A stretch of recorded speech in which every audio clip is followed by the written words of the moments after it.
Okay, so while we're in the science of the basic form, it's time to review our pad pi process along with our variables. So it's very important that we try to stay within the mean, if you can remember that from earlier. The mean meaning the point of balance between extremes, either too much or too little. That's what balancing the variables is all about. But for our pad pi process, problem, assessment, diagnosis, plan, implement, and evaluate, our first point is we have been focusing on our main problem, our if-only question, which is to save your hands, which I went through all of those mouth drill demo examples, which you just saw, and my hands are great. No blistering, they're not sore, and so that problem was definitely resolved. I mean, it's just for that one little piece of wood is like all the difference in the world. So our assessment process is we have to look at the structure of our items, okay? So we have our base, okay, which hasn't changed all that much from the hand drill, okay? We could recognize that easily. We have our spindles, okay, which have our assessment changes a little bit in that its qualifications are a little different, right? It needs to be sturdier, stronger, more hardy, okay?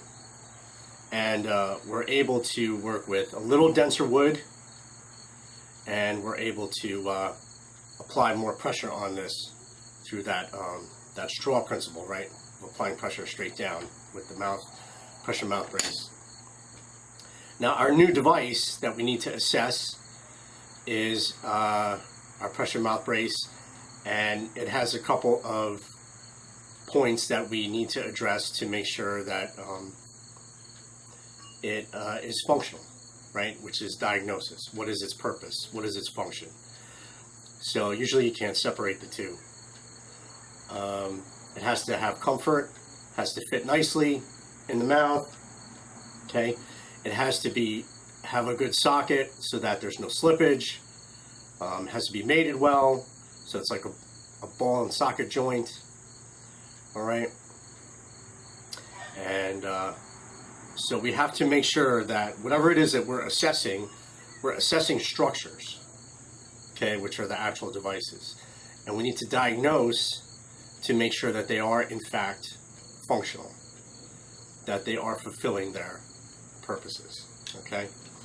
Now plan, we're actually coming into use now because I talked about this upgrade complication thing where you have these issues of things peripherally that are kind of on the fringe that we need to make sure are all in place. Now planning, okay, if you're going to do a mouth drill, you have to make sure you have something like paper towels with you or some kind of substitute. You have to make sure that you have some kind of lubricant, like your oils, okay? So, you know, things like that. You have to make sure that you are able to stabilize the board. And now the northern peoples of Alaska and Canada usually use this method. Okay, and one of their ways of stabilizing the board actually is to have someone else hold it. But like I said earlier, we're doing everything as though it's just one person, it's just you, and you have to balance out all the variables yourself. I mean, if you have someone to help you, great. I mean, that just solves that problem. But what if you don't? So now the problem solving really needs to come in play. So the planning issue is very important. We have our paper towels to prevent drool, along with comfort and being able to bear down on the pressure mouth brace. It reduces the vibration in our teeth. Those are all important things that you need to think about on the peripheral. But the main variable, well, and then you try to throw everything together, you implement everything, okay? As you can see, we did our demo, and and or our few demos, and we got our calls, and so we implemented everything, and then we evaluated. How did we do? Well, there was one point where you have to, and this is where archiving and recording is very important, right? So you would do your cards. If you're doing this by yourself, you take your pictures, or you do a video, whatever it is that you're using to evaluate. So on 1 or 2 demos, I could have went a little longer. So like I stopped, there was no coal, but I kept going. And we got a coal after that. So I just realized through my evaluation I needed to go a little longer. Before I put a new hole next to another old hole too close, and we saw that the base busted off, piece of the base. So I have to remember to not do that again.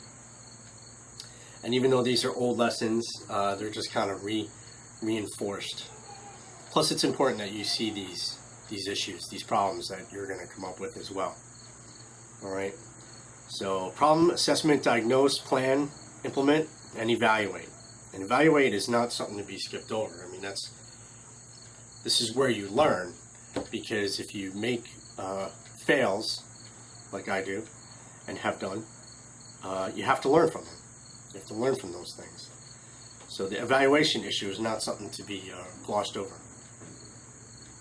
So now we get into this staying within the mean, the variables part, and the Goldilocks zone, I like to call it, because, you know, this is too much, this is too little. You know, Goldilocks in the story, you know, she went on the bed and, oh, this one's too hard, oh, this one's too soft, but this one is just right, right? So we have to get everything to where everything was in the Goldilocks mean, which is this is just right, okay? Now we're going to go down all 22 real quick. Our health issue.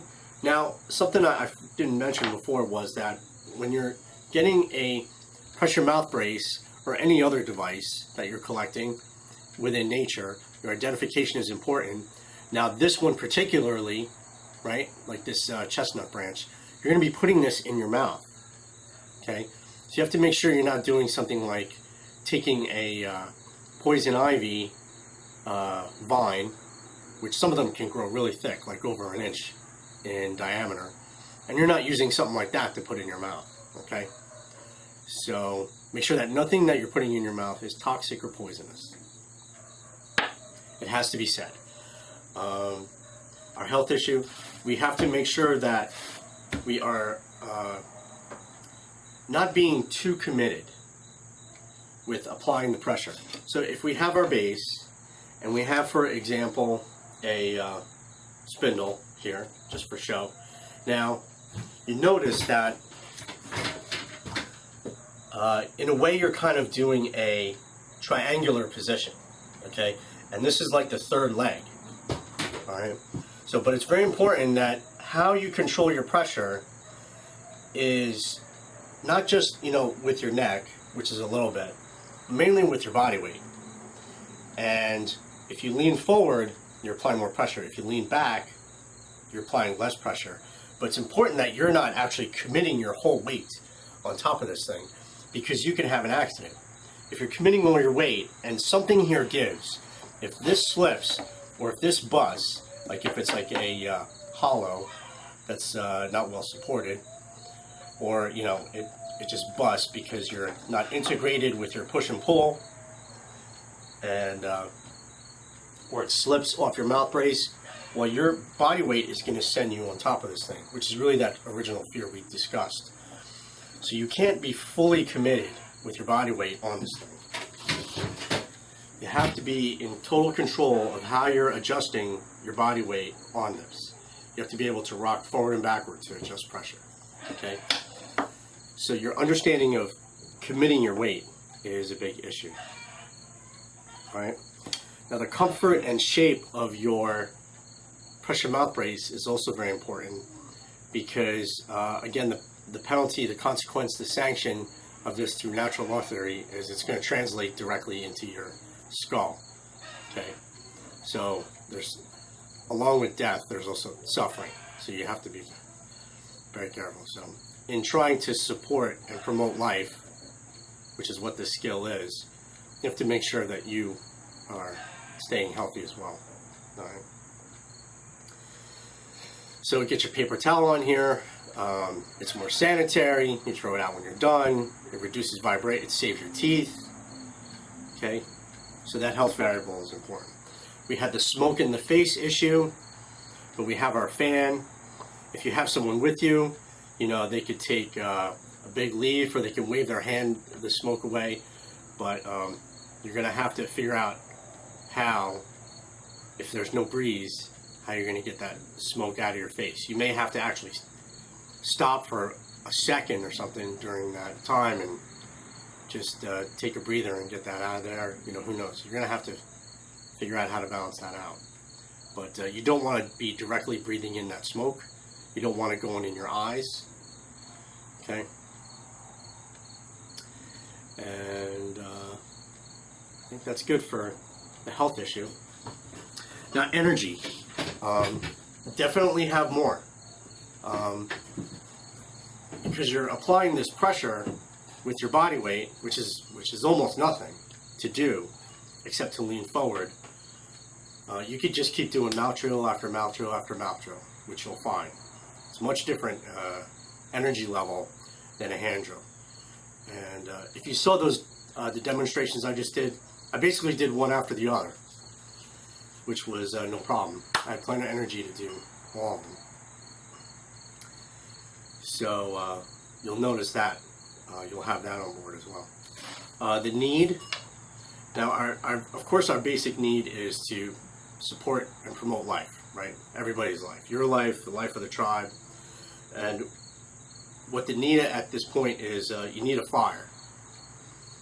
Well, so we're training you to kind of get to that point. So the need here is to be able to have those skills on you so that if the time ever arrives, you can balance out the principles and the variables. And it's not just this skill, but a lot of other skills too. You'll find that this is a good education for anything that's life promoting or life preserving. Okay. Now, skills. You're actually using this time your previous knowledge of the hand drill to be able to help you with understanding this method of the mouth drill. So you're actually relying on past knowledge and experience that you have just acquired.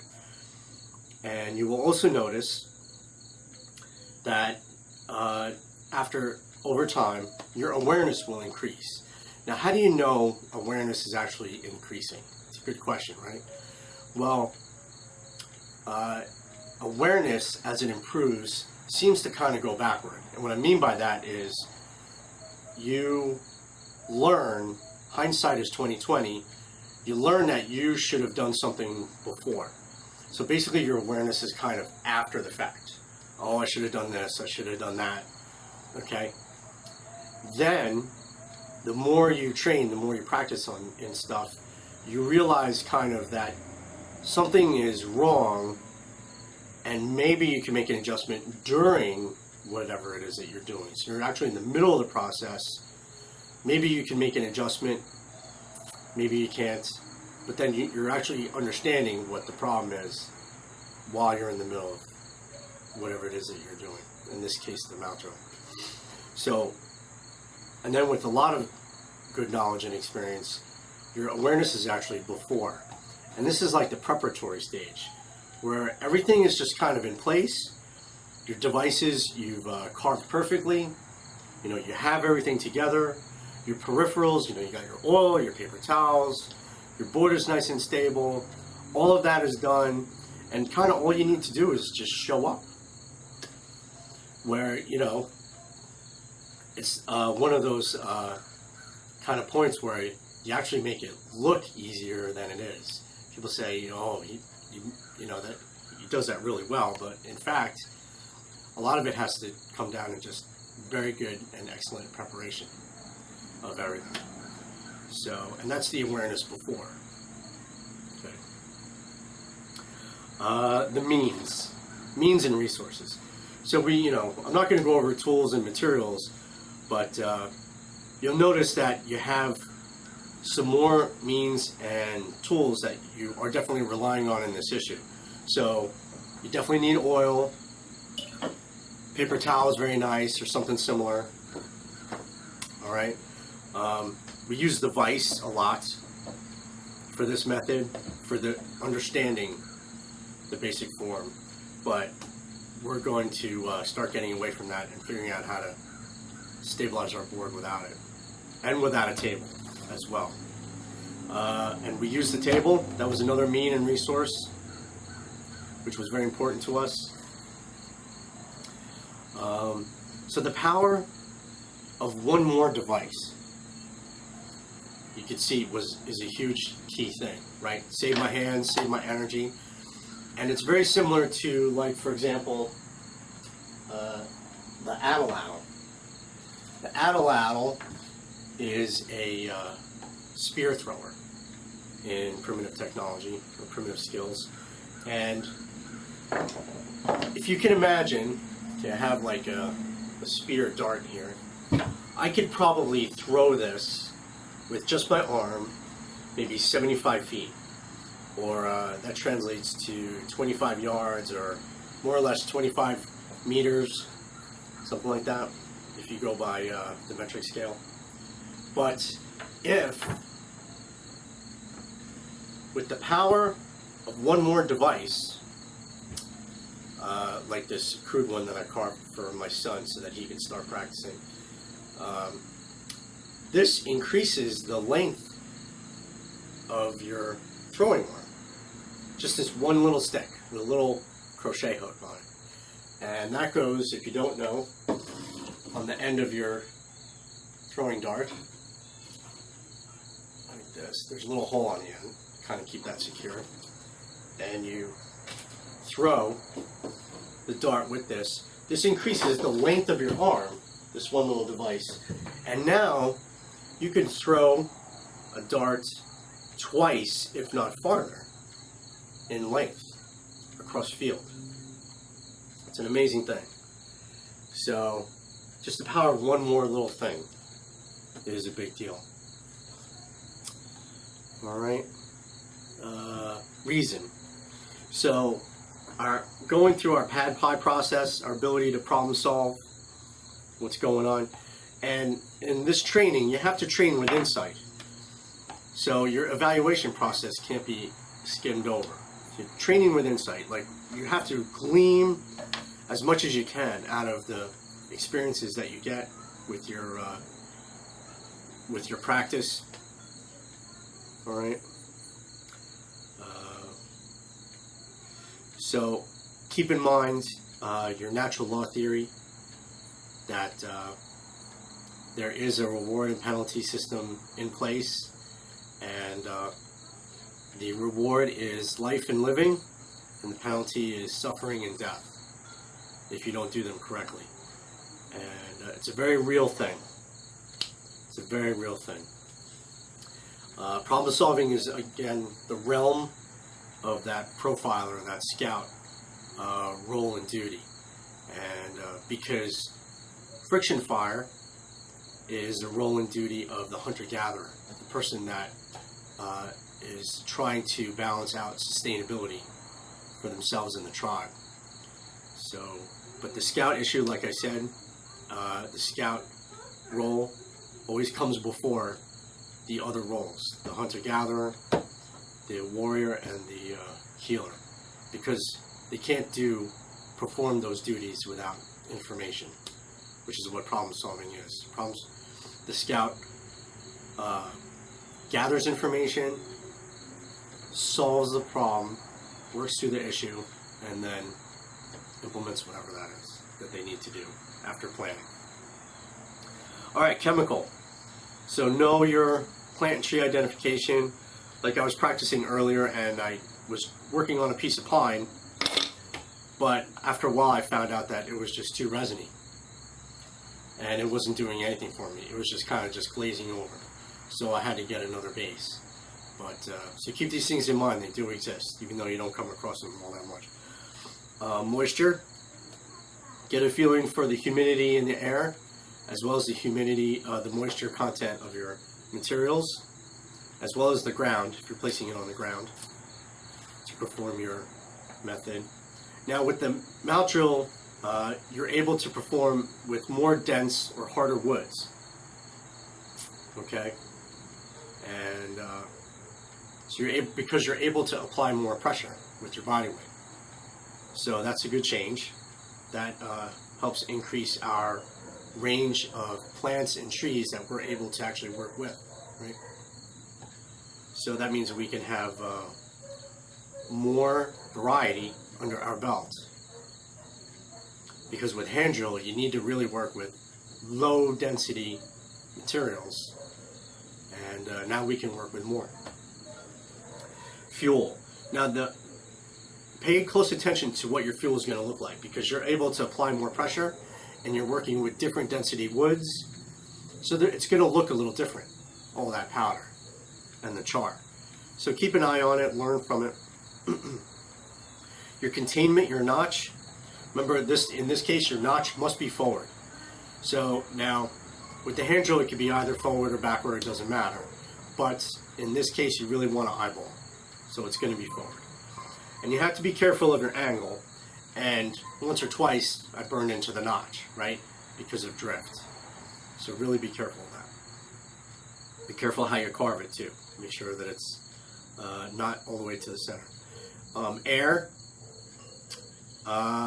that's really notch size. That can't be too thin, can't be too wide. It's got to be that Goldilocks size, okay? Keep that in mind. Now air, just quickly, I'm going to mention that the smoke in your face. Try to keep the air around you clear. Pressure, you're obviously able to apply more pressure due to your being able to apply your body mass weight. Alright?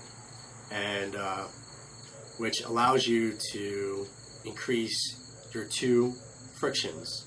Your two frictions are braiding friction and temperature. Okay? What it allows for it. So temperature, you can achieve a higher temperature with more pressure, obviously. Your back and forth motion, your reciprocating motion. Now due to the larger diameter, okay,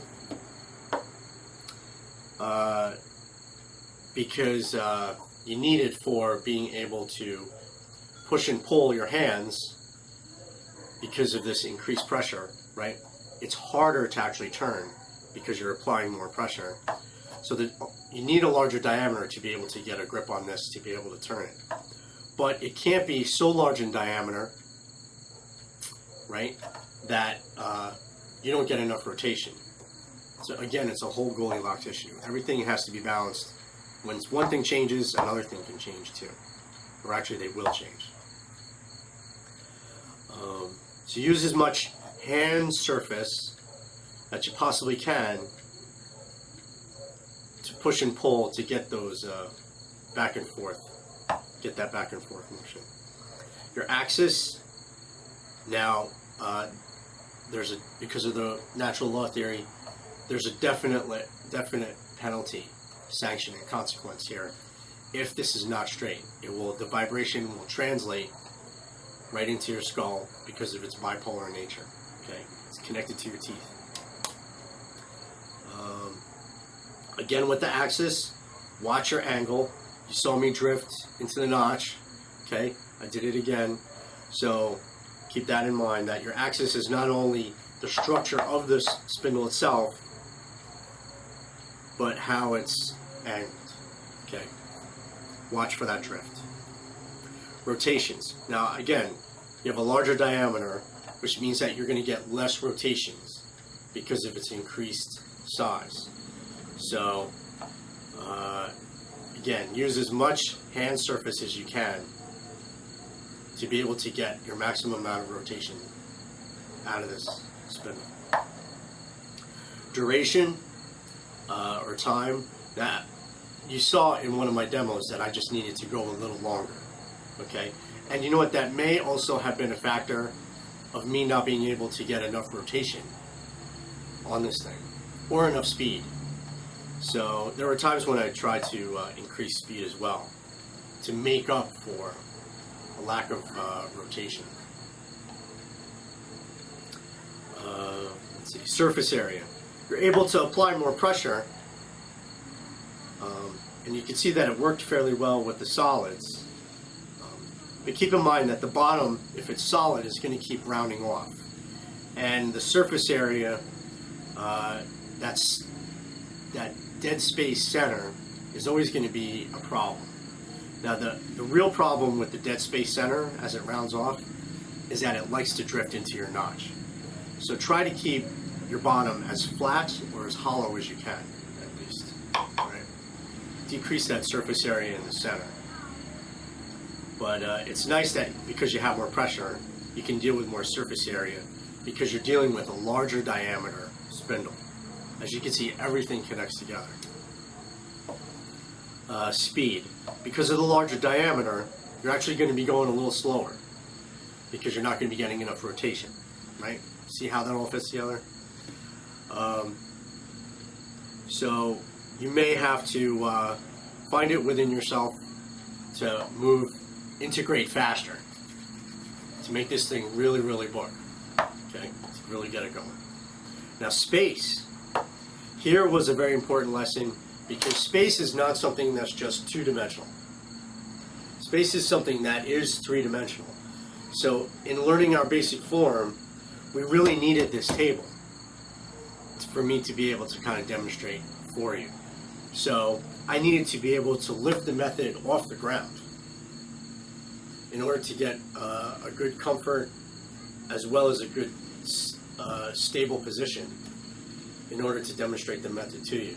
And a lot of times this is actually done on a table or some kind of raised surface in order to get this done. Because if you had a spindle this short, and you had to do this on the ground, well, you have to be careful about committing your whole body weight. Because now you're leaning really forward, and if it ever gives way, you know, we don't want any accidents. And stability, our last one.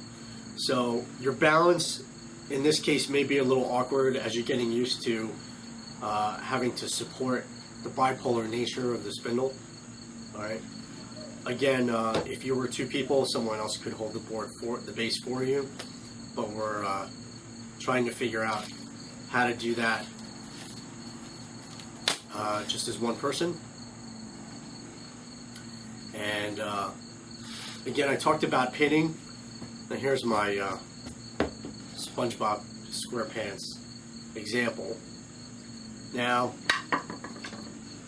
if we have a base and we need to stabilize it, okay, we're going to say that this sponge is the ground. Well, you could take stakes of some nature, and just for demonstration's sake, I have these bamboo skewers, all right, and you would pin this to the ground like this. Now they may not be this long, right, because it may get in the way. That would keep your board from moving back and forth, right? It would keep it from moving sideways. Well, here's a challenge for you. Now before, we went over the round chopstick base, right? Now how would you stabilize that? Think about that for a second. How would you stabilize that? Because if you just pin it in an X, it could still turn in the base. Now if it was rectangular like the other base, it won't. But if it's round like this, it still spins. So how would you stabilize that? Think about that for a second. But of course I have to tell you the answer. And the answer is you would put grooves on the ends of your base. Can you see them both? Here and here? You can make grooves, you can make holes. And you would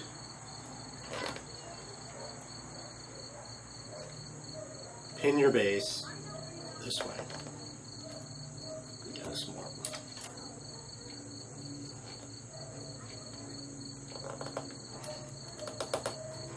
And you would pin your base this way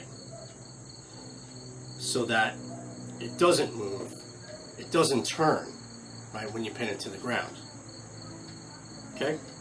And of course, these wouldn't be this long.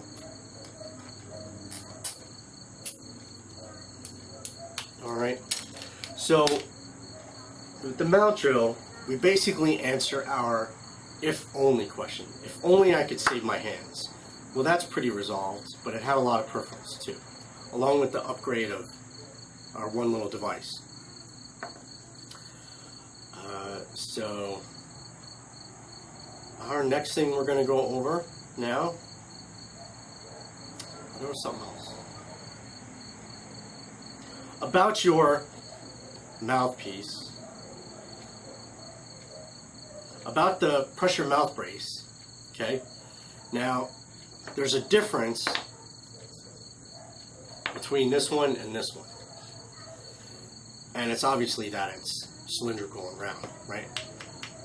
I usually try to recommend the squarish, rectangular type. And the reason for that is that you may have better awareness as to how you're adjusting the spindle, because you don't want this to slip out, okay? Now you saw my Yucca one, which was round, except for the bottom, which is flat.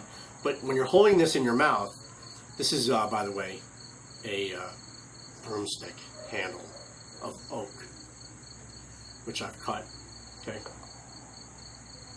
Which is very comfortable. But it's harder to tell which angle I'm at because it's round. Does that make sense?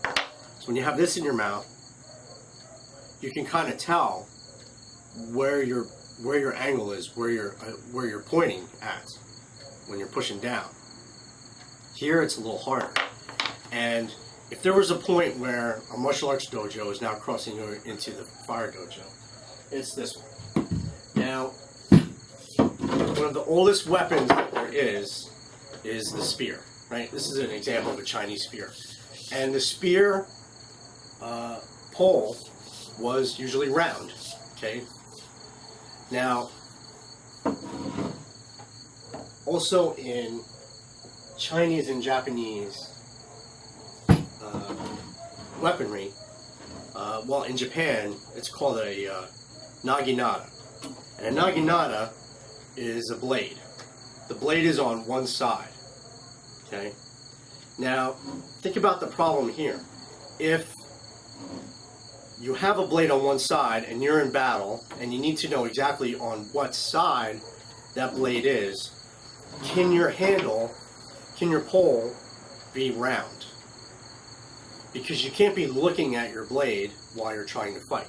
You have to just, through kinesthetic awareness, know what side the blade is on. So in a Naginata, here, the blade is up.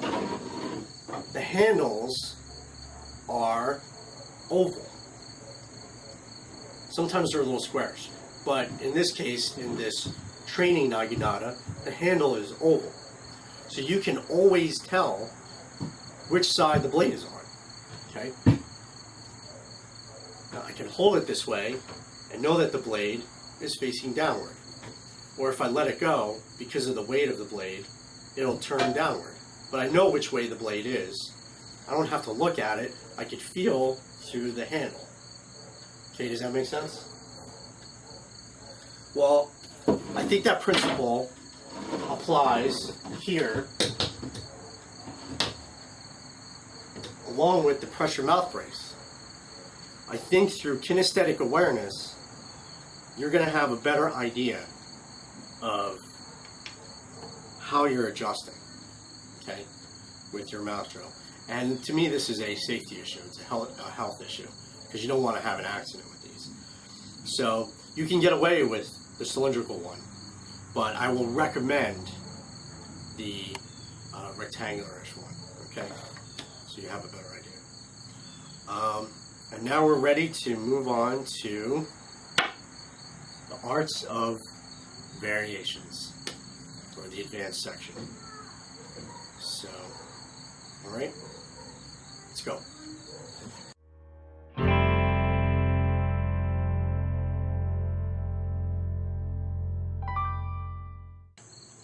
Alright, and welcome to the next segment of the mouth drill, Art of the Variation. And I have to confess this is my most favorite segment because here I just get to play around. So before, in the basic, we talk about the if-only question, where it's a real necessity how the method probably came about. But here it's like the what if.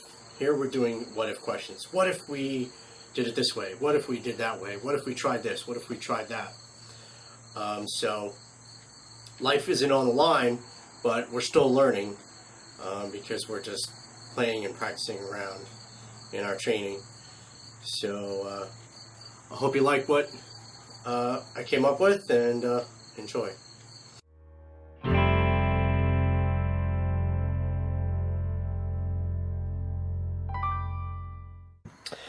Okay, so in these next examples of the mouth drill, I'm going to be showing you a lot of things that are reload system. However, they are all bound with hose clamps.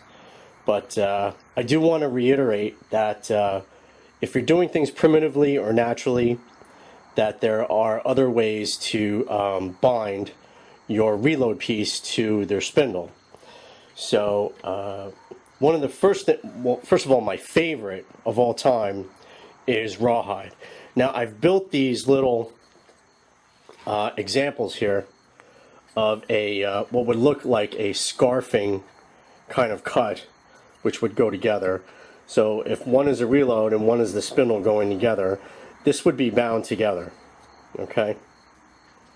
Just as a large example, this is a broom handle. And I always like to make visual aids like this to kind of help people understand stuff. So, but rawhide is one of my favorites. And what you need to know about rawhide is that if you get like a deer, for example, this is white-tailed deer rawhide.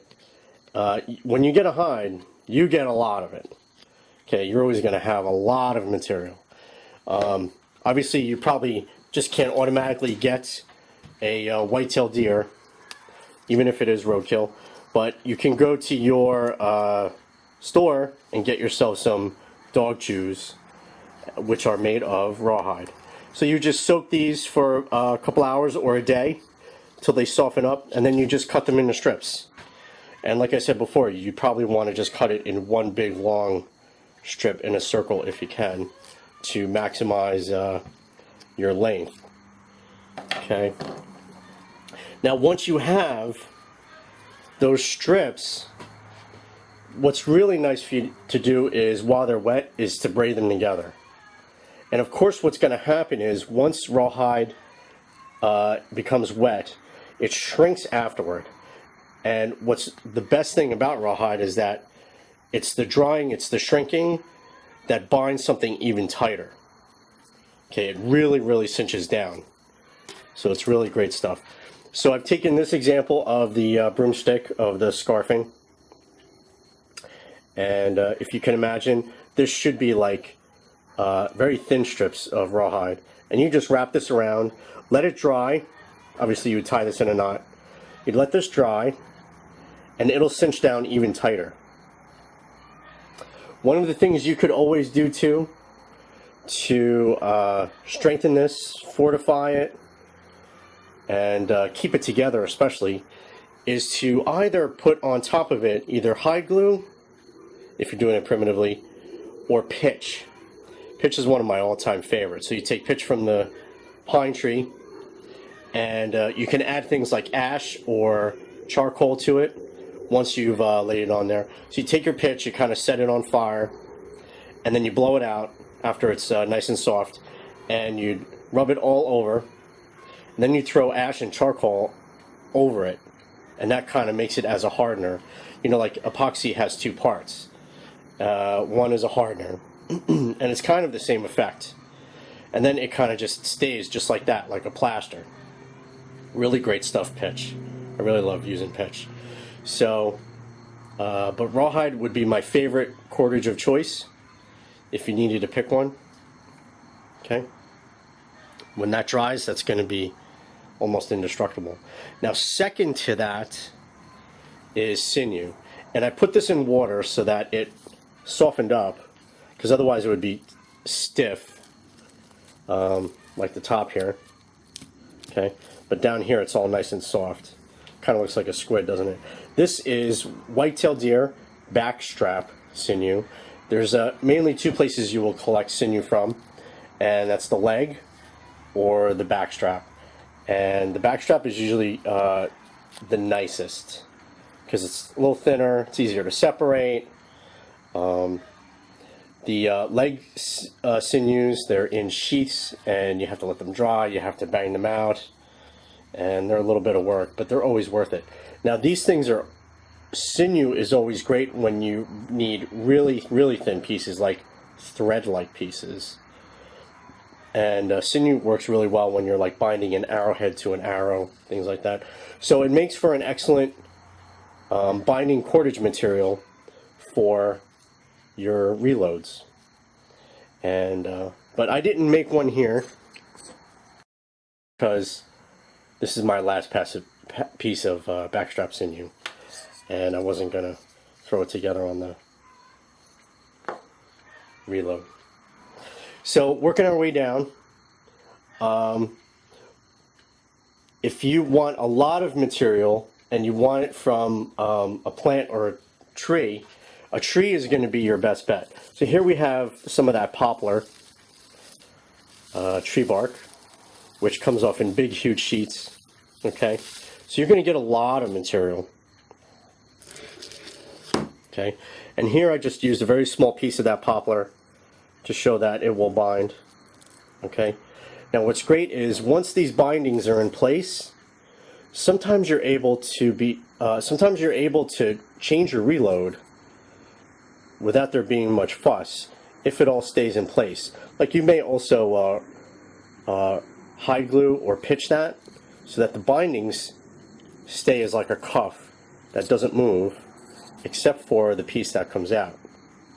So if this goes obviously all the way down to here, it'll be solid and stay in place because you're essentially putting pressure downward, right? Whether it's hand drill, mount drill, or any other drills that we're going to go over for reloading, there's always going to be pressure downward, so it'll be going into the bindings. But if you could just wiggle it free, you may be able to just change the reload and just pop a new one in there if you're lucky. But that takes a little bit of practice. I'm sure you'll be able to figure it out. And then you have your natural plant material. So if you want to practice with natural plant material, I suggest you pick up some jute twine, and you'll get a ton of it. Get the thick stuff if you can. Actually, it comes in two sizes, a really thick size and a thin size. So there's a 3-ply and a 5-ply. All right. Another natural material you can get all the time is raffia. And that's the plant material that I've used here to bind this example of a reload together. Okay. And that's in there pretty good and solid. Okay. All right. If you can imagine this as a smaller size. Now you wouldn't need a lot of this. You would only need just a little bit to bind it for something like a hand drill or a mount drill, right?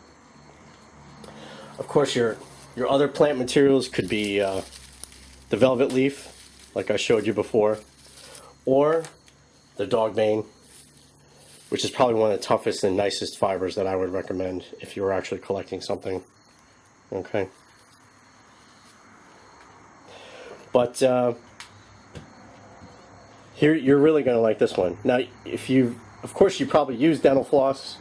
Dental floss is actually waxed nylon. Well, you can buy huge sheets of waxed nylon, and this is sometimes has a nickname called artificial sinew, because in a way it has the properties of being like sinew, except the only thing it doesn't do is shrink down when it dries. This is always dry. It's nylon fibers coated in a wax. Okay. And if you want to bind something really well that's going to stick together, the wax is what kind of keeps it together, right? So it's not loose like a regular cordage. Now, I didn't show you any kind of other store-bought string or cordage because that's really not necessary. But I wanted to show you these, remind you, and show you. You can see the scarfing in there. To show you that there are other ways to bind your reload to your spindle for the reloading system. But because I'm just going to be showing you hose clamps just for ease and quickness. Alright? So let's show you those examples and let's keep going.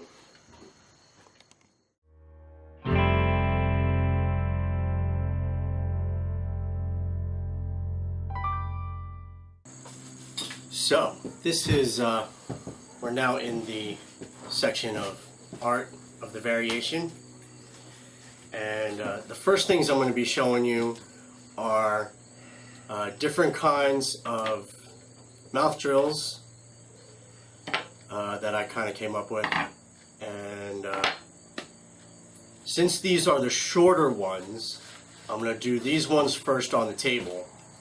And then my longer ones I'm going to be doing on the floor to show you proper technique and how the form is when you're doing it on the ground. Meanwhile, I'm going to be showing you different kinds of bases as well as different kinds of pressure mouth braces all at the same time. We're just going to mix and match everything kind of. So the first thing is, at least our first pressure mouth brace is bamboo. What a surprise. And if you have large or thick pieces of bamboo, okay, you can make pressure mouth braces out of them. And here I have one that's really pushing the limits. This one is really thin. It's less than ½ inch. In fact, it's 3/8 of an inch in thickness. So whatever fits in this socket has to be really thin. But when you're getting that thin, you're getting pretty dangerous because it could just snap on you, right? So really shouldn't push the limits like that, but I just happen to have one. Now, these are 2 bamboo blanks that I have that I'll be making pressure mouth braces out of. And we're going to put those aside. But this, as you saw earlier, it's actually an old base, but it's really, really thick. It's a thick one. This one is actually ½ an inch in thickness.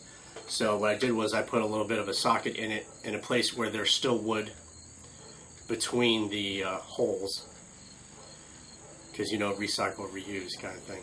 And our first demonstration is a aluminum arrow with a blunt field tip. Now the blunt field tip, which is steel, which screws in, is our ball joint. The part that goes into the socket here. Okay, and it fits right in there. I already greased it a little bit. And on the bottom, it's cut, you can see, the bottom is cut into 4/4, and it is held in place with a hose clamp, and that is a bamboo chopstick that's on the end. So we're going to see how this one works. Our base, by the way, is something you haven't seen yet, and it is a base of rattan. And we're going to give this one a shot. It's so everything's mated, it's ready to go, so we're just going to try for a coal.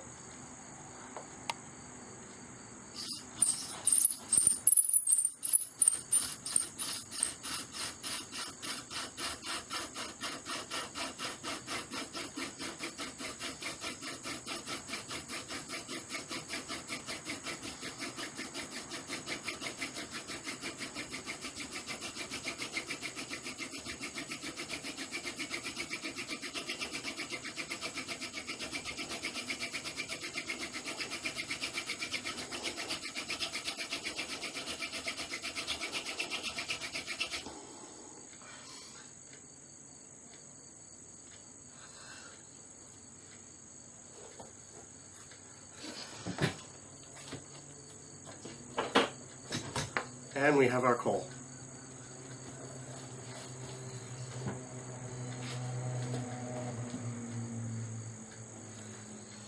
So this aluminum arrow shaft is probably 3/8 of an inch, which is really on the thin side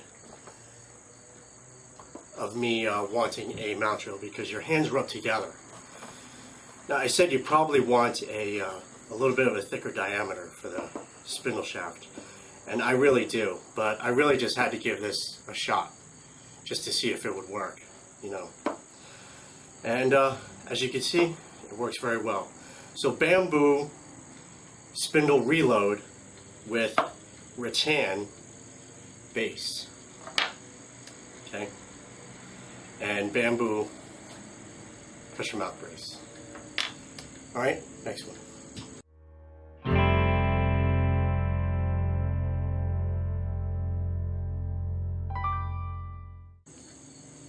All right, so our next one are, what a surprise, bamboo. Now, you've already seen one like this with the hand drill, which is a bamboo chopstick, which the tapering part goes inside about 1.5 inch chamber here of bamboo section of hollow bamboo, and it's hose clamped in together with a reload of yucca. Okay, but you've seen that with a hand drill, so we're going to put that one aside. But these ones you haven't seen. Now, these are more to my liking because they're thicker in diameter. So our bamboo chopstick is 10 millimeters, right? But this is one chamber, one hollow chamber of bamboo here. And it is 12 millimeters, so it's 2 millimeters in diameter larger than our chopstick. We have a ball joint here, the top of the mouth drill for the socket, and it is a piece of, surprise, bamboo chopstick, which is rounded off and ready to go. Now the bottom is a reload of yucca, okay,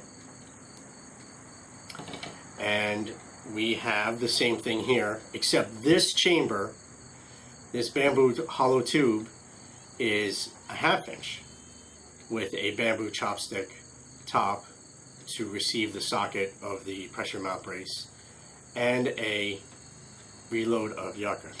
So we're going to do the 12 millimeter one, okay, and in this time our base is a section of chestnut, just like the chestnut branch we used for our pressure mount brace. And guess what? You know I like to keep things together. So chestnut base, chestnut pressure mount brace with yucca reload on a bamboo mount drill. Okay, so let's move that up a little bit. Okay, and we're going to get in position. Now these are all the short ones that we're doing on the table. We'll do the larger ones later.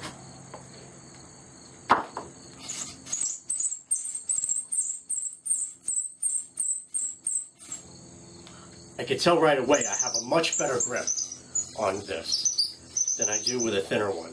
My hands are not rubbing together. Seems like just the right size. So we're going to get this warmed up, get ourselves a coal.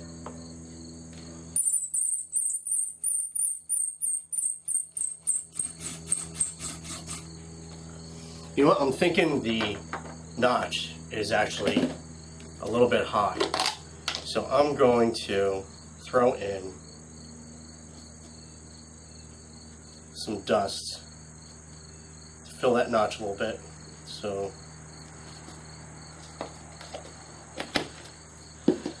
because the base, it turns out, is 3/4 of an inch high, and that'll be a lot of work, I think.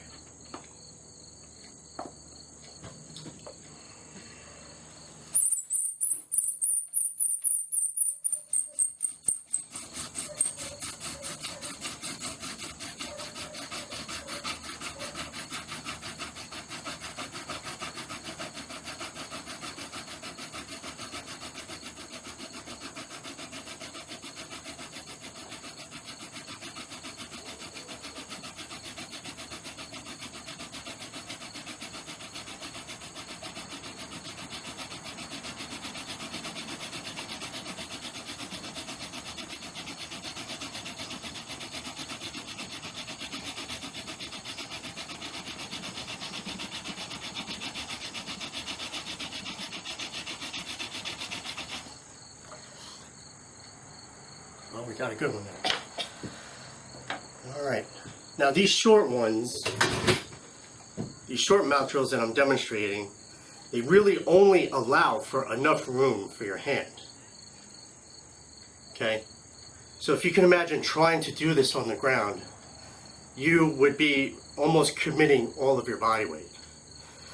So if you have something this short, it's best to raise the surface three-dimensionally, okay, up toward you. It's much safer, if anything. And my son Jake wanted to blow this into a coal, so we're going to let him.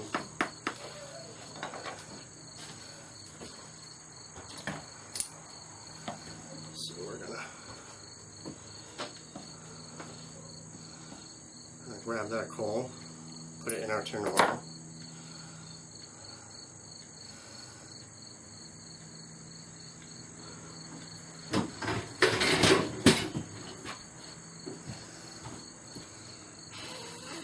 Right through it. Through. Through. Oh, relax, relax. Just blow straight through it. Here. Jake is going to try a hollow reed to blow through it like a straw. I'm going to hold it.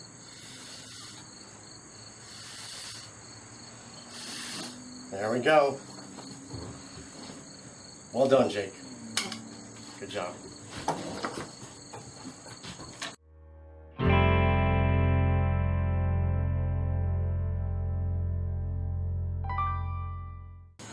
Alright, so our next one, first of all, the base we're going to try is a piece of old sapling of sumac.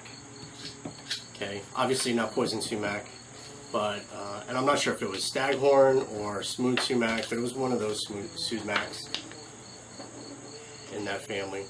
Now, the pressure mouth brace. Now, if you remember from the hand drill, we use the ping pong paddles in order to be able to help save our hands. And I had cut off the handles, right, of the ping pong paddles. Well, these are the handles. And guess what? They are just the perfect size for being in pressure mouth brace. So right where I cut them off the paddles, I rounded them off on the belt sander and put holes in them and greased them up.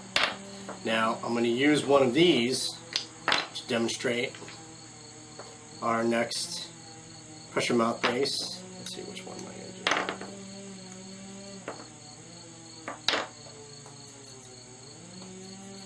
I think we'll do that one. So we'll grease this one up here.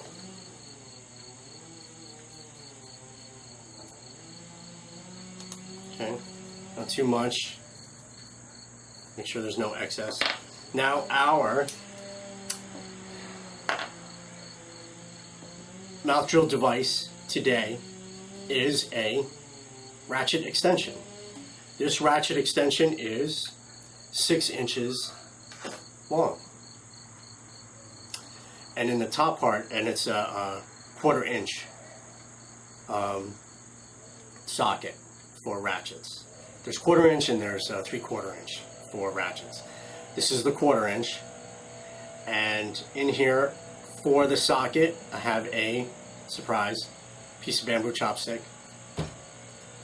And actually it doesn't matter what this material is ever, as long as it's doesn't give way and is mated well with the pressure mouth brace, or it just sits in there and is received by it. Okay, that's all that has to do. It doesn't matter what the material is. And again, like before, our reload system will click in there. Here I have a 10mm reload, and inside our reload we have today a piece of cattail stalk. So we're going to do today cattail reload with a steel ratchet extension mouth drill spindle on a ping pong paddle handle pressure mouth brace. Okay, we got our paper towel. We're going to do our usual thing. We're going to warm it up and get us a coal. Ready? Here we go.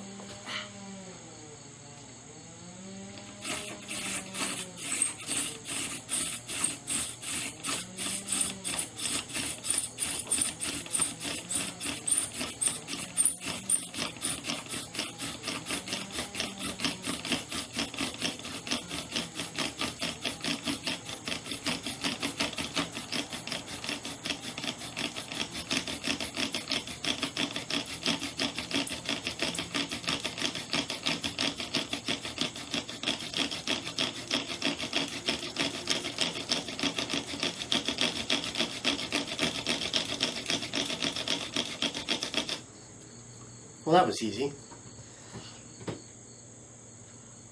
Cattail reload on sumac base. Ping pong handle. Pressure mount brace. Okay.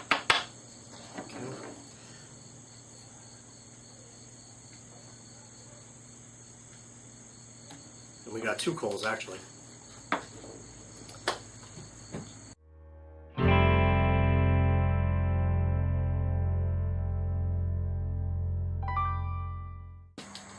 Alright, so our next one is a base of pawpaw, and our spindle is actually a 12-inch nail, of which I've cut the head off, and the point I've squared off and shouldered just like a ratchet extension, so that it receives a ratchet reload, just like that. Now this was a 12-inch nail, and these 12-inch nails, they are, this one is 10 millimeters in diameter. This one's a 10-inch nail, of which I did the same thing. Cut the head off, and at the point, I squared off so that it would receive a ratchet extension, okay? But we're going to do the 12-inch one. Where I cut the head off, that's obviously rounded off, and I did that with my grind wheel. Okay. Also, the squaring off of the bottom here, where it receives the extension, I did that with my grind wheel as well. Now, our reload piece is, in fact, a very small branch of willow. So we're going to do willow on a reload with a 12-inch nail, spindle, and our pressure mount brace is a T-brace. Now, how do you make a T-brace? And these are really nice, not only to have but to look at. You would take your sapling, which is obviously cylindrical, and you can cut it around either 3/4 or halfway through, okay? Now your top here is going to be, well, where it's flat is actually the bottom, okay? And then what you do is you cut in and make a T, or an upside down T. Here's your T, right? So you'd cut in and shoulder it, and again it would probably be, you'd want it to be maybe around 3 inches. So you have, you want it to kind of extend a little bit past your mouth. So at least 3 inches, maybe 3.5 inches. And the bite here should be at least 3/4 of an inch, okay? Just so you have enough to kind of bite around on. Now your flare here, the T flares, should be about 1/2 inch. All right, and those are average measurements. So your bite across, at least this one here, is just under 1 inch. Okay, the actual bite is just under 1 inch, at least in this example. And this example is a piece of oak. This came from an oak sapling. Okay. And as you can see, it's well socketed. It'll receive all sizes of mouth drills there. And this has even been known to be used for a bow drill hand brace, pressure hand brace.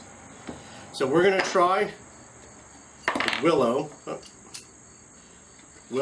on pawpaw base with our oak T pressure mouth brace.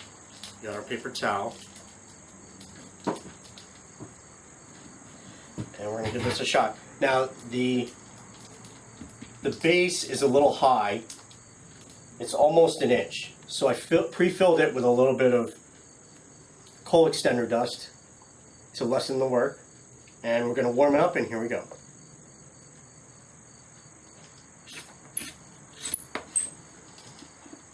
Now this, because it's steel, this might be really tough if it was the dead of winter and it was really cold, because this would freeze your hands, wouldn't it? So that would be rather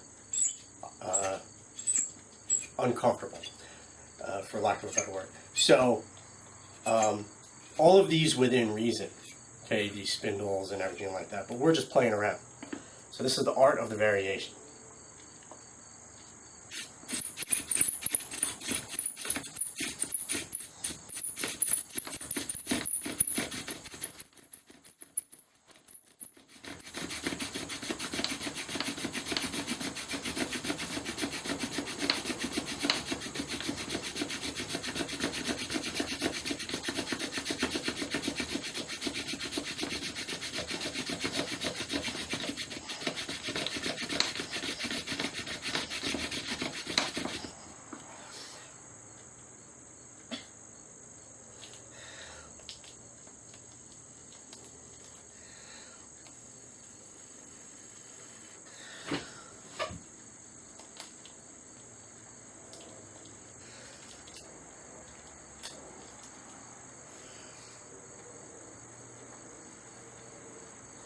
There we go. Willow on pawpaw with oak pressure mouth brace.